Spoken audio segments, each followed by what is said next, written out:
मनीष कश्यप ना भाजपा के हैं, ना राजद के हैं, ना कांग्रेस के हैं, ना महागठबंधन के हैं, ना एनडीए के हैं, ना सो कॉल्ड इंडिया जो पार्टी का गठबंधन है उसके हैं। मनीष कश्यप इस देश के हैं, इस राष्ट्र के हैं, इस बिहार के धरोहर हैं। मनीष कश्यप जब पटना कोर्ट परिसर से निकले, कन्हैया कुमार के खिलाफ भारत तेरे टुकड़े होंगे इंशाल्लाह इंशाल्लाह का आरोप है, उन पर सेडिशन भी चार्ज है, लेकिन इन्हें से नहीं लगा।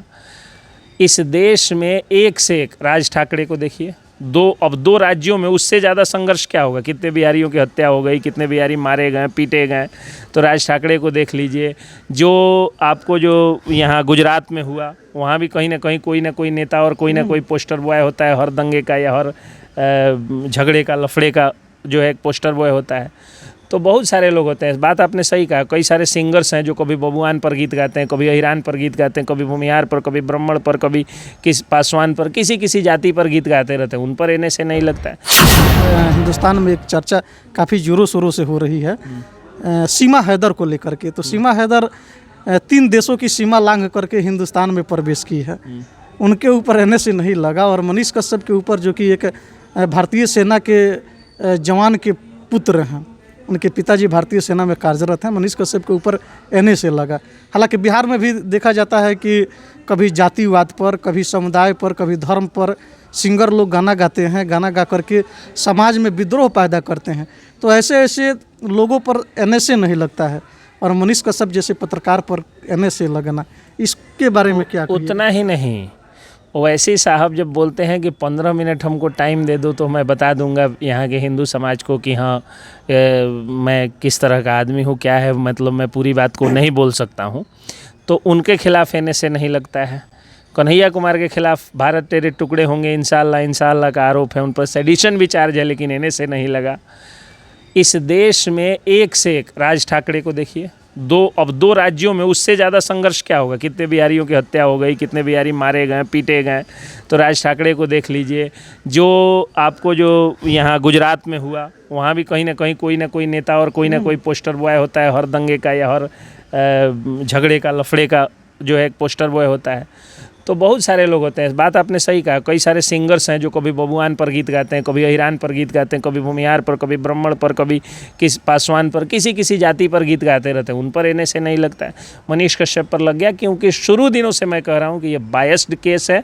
इसमें बिहार सरकार और तमिलनाडु सरकार अपना खुन्नस निकाल रही है।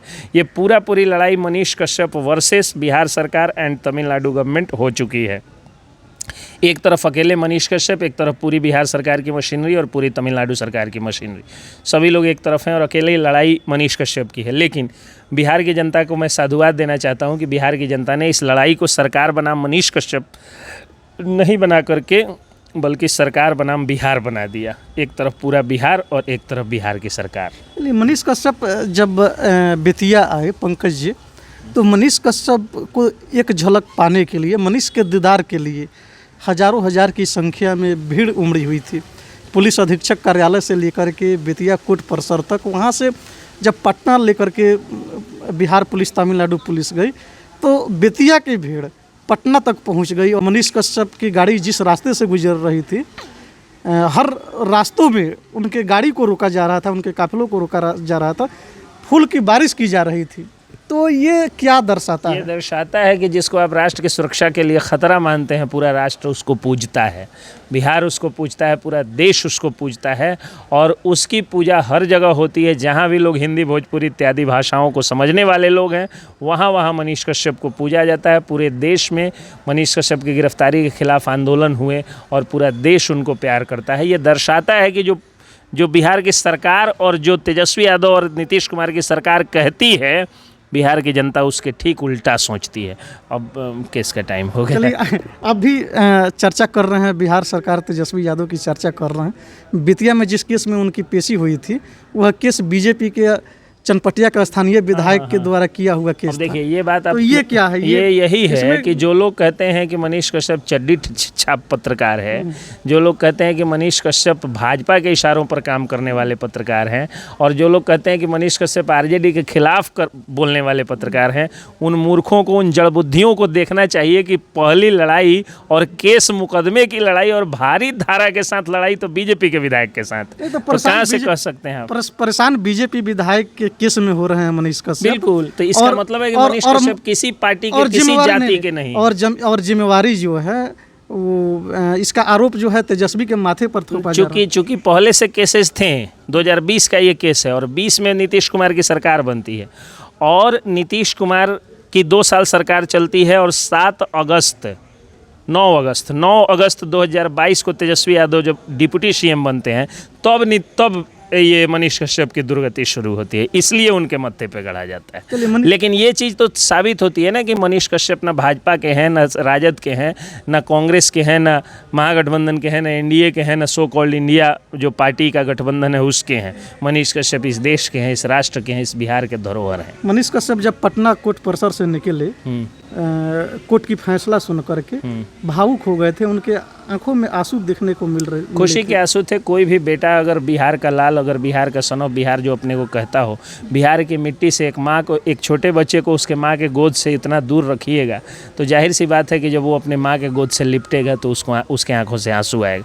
और केवल वही इमोशनल नहीं थे, पूरा बिहार इमोशनल था, पूरे बिहार में खुशी के आंसू थे, यही आंसू थे वो। मनीष कश्यप का जो प्रकरण था, मनीष कश्यप का जो ये पूरा मैटर था, मनीष कश्यप के समर्थकों के भावनाओं से जुड़ी हुई थी और माननीय न्यायालय के द्वारा, माननीय न्यायमूर्ति के द्वारा उनको ये आदेश दिया गया कि बिहार के मिट्टी में ही मनीष रहेंगे, यानी कि बिहार के जेल में ही रहेंगे। तो आपकी क्या राय है न्यायमूर्तियों को लेकर के? बिल्कुल, उन लोगों को धन्यवाद है और मैं पहले दिन से ही कहता हूं कि चाहे शासन प्रशासन या नेता लोग कुछ भी कर लें, उन सब की हेकड़ियाँ निकालने का काम कोर्ट करता है। कोर्ट हेकड़ी निकाल दिया, सारा स्मार्ट बनना निकाल दिया और उसी तरह देखिएगा बेल भी हो जाएगा और उसी तरह देखिएगा एक्विटल भी होगा, रिहाई भी हो जाएगी। चलिए, आप मनीष कश्यप से हमेशा जुड़े रहते हैं। मनीष कश्यप से जुड़े हुए नहीं, जब से वो जेल गए मैं मिलने भी नहीं गया, ना उनके भाई से मेरी बात है, ना उनकी माँ से मेरी बात है। हाँ, उनसे जुड़े हुए जो मामले मोतिहारी में आते हैं उसका मैं वकील हूँ, सबका बेल भी कराता हूँ और पैसा भी नहीं लेता, लगभग फीस भी नहीं लेता हूँ। आपको क्या लगता है मनीष कश्यप यदि बरी होकर के बाहर निकलते हैं, उनको जमानत मिलती है, बाहर निकलते हैं, तो मनीष कश्यप फिर से उसी अंदाज में दिखे जाएंगे? उससे ज़्यादा अंदाज में जो है वो दिखे जाएंगे।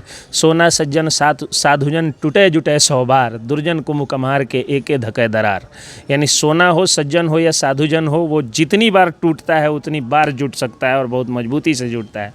दुर्जन व्यक्ति जो होता है, जो है वो कुम्हार के कुंभ की तरह, घड़े की तरह होता है, एक धक्का में दरार पड़ता है और फिर वो जुट नहीं पाता है। तो इसलिए वो एक सोना है, वो एक लाल है, वो एक सज्जन है, वो एक साधुजन है, वो एक फरिश्ता है और एक फरिश्ता जो है वो कितनी बार भी टूटता है और मजबूती से जुटता है। तो चलिए, फाइनली ये थे एसके पंकज जी, वरिष्ठ पत्रकार सब, वरिष्ठ अधिवक्ता, मोतिहारी कोर्ट में ये एक लॉयर के रूप में कार्यरत हैं। बहुत सारे केस में इनको हम लोग अक्सर बहस करते हुए भी देखते हैं। तो कई सारे गंभीर मामलों में अपने क्लाइंट्स को जमानत भी ये दिलाए हुए हैं। कई सारे केस में हम लोग इनको अक्सर देखे हैं। वरिष्ठ पत्रकार भी हैं जिले के, कई सारे गंभीर मुद्दे पर बेबाक से अपनी बात रखते हैं। हमने मनीष कश्यप प्रकरण पर, मनीष कश्यप मामले पर इनसे बेबाक अंदाज में बेबाक सवाल किया और इन्होंने बेबाक जवाब भी दिया। हम लोगों की संवाद, हम लोगों का इंटरव्यू कैसा लगा, कमेंट बॉक्स में आप लोगों का इंतजार रहेगा, कमेंट जरूर कीजिएगा। कैमरामैन अमित के साथ कुमार राकेश, KR मीडिया, मोतिहारी। धन्यवाद।